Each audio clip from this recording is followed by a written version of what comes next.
Numwogel village, a night where the air itself seemed cursed. No wind, no insects, no sound. The moon hid behind thick clouds, leaving the land in unnatural darkness. Then a sound, a slow dragging noise. The villagers who dared peek from their windows saw her, a woman in a wedding gown, moving slowly through the square. The gown gleamed white, but not from light. Its glow was unnatural, like it was alive. Her veil hung low, hiding her face. Her steps were silent, yet the ground seemed to shiver beneath her feet. And though she moved, her shadow did not. The bravest villagers whispered, "Who brings a bride at midnight?" But no one had the courage to go closer, until Chaik saw her. He was drawn like a moth to flame, his chest tight, his breath uneven. As he approached, the strange bride lifted her veiled head. Her lips never moved,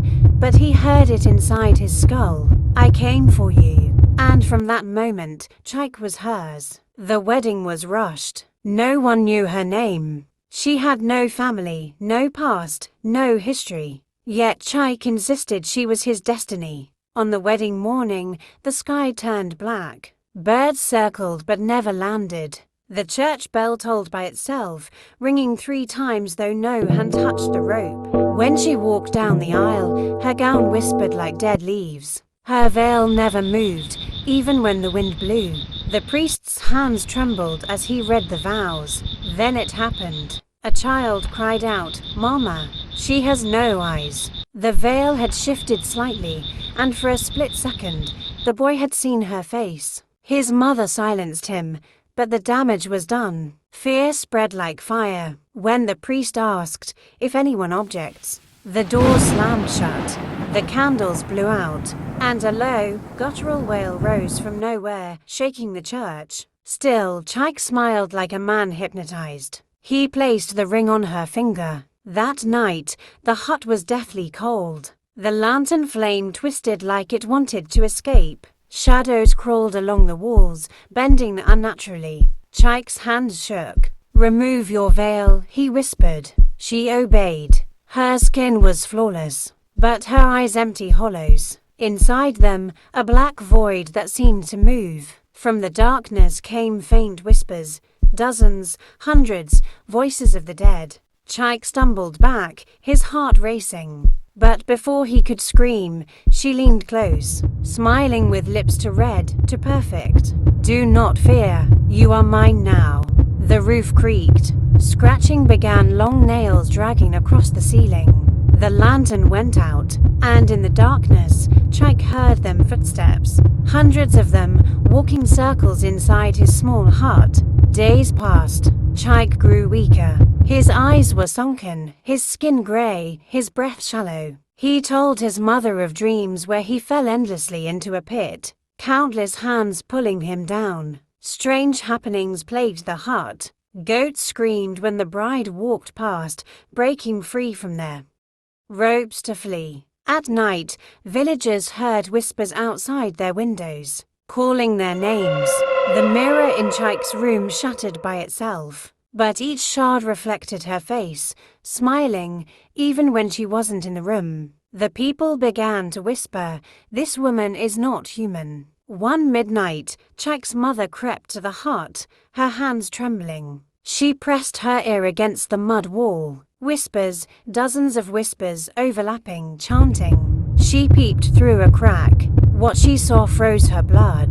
The bride sat brushing her long hair before the mirror, but in the reflection, she was not alone. Behind her stood countless dark figures, tall and thin, with hollow eyes glowing faintly.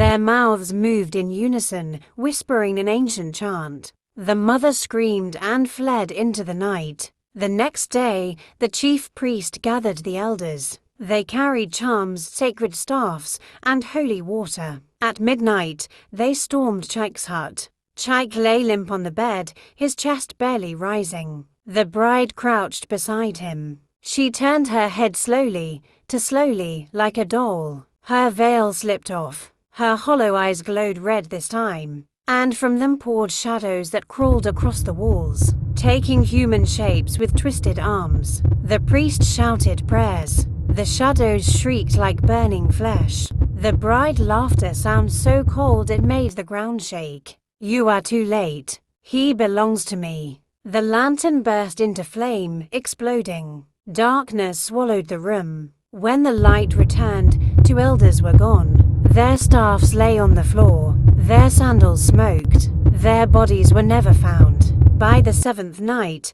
Chaik was half dead. His mother begged the priest to save him. The villagers gathered, torches shaking in their hands. They tried to drag the bride from the hut. The ground cracked open. A foul wind blew, carrying the stench of graves. Her voice thundered across the square. Whoever touches me will join the souls in my eyes. A man stepped forward bravely. The moment he touched her, his scream pierced the air. His eyes melted into black pits. His body fell twitching, lifeless. The crowd scattered in terror. The priest prepared the final ritual.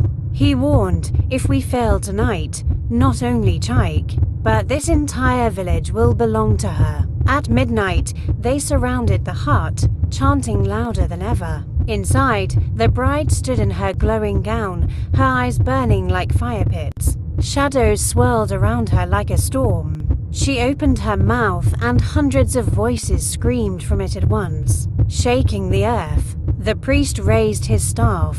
Lightning struck the ground.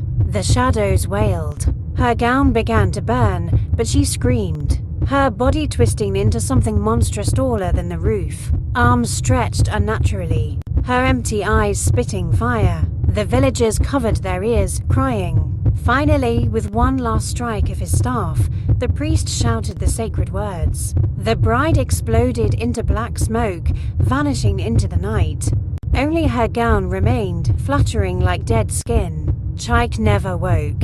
His body was buried the next morning. But that night, his grave was found dug open, the coffin empty. Villagers swore they saw him wandering in the moonlight, holding hands with a faceless woman in white. Worse still, every wedding after that was cursed. Brides to be dreamed of her, standing at their windows, whispering, "I will come for you too." And sometimes in the dead of night, when the wind was silent, the people of Umwogel swore they still heard it, the dragging sound of a wedding gown across the earth.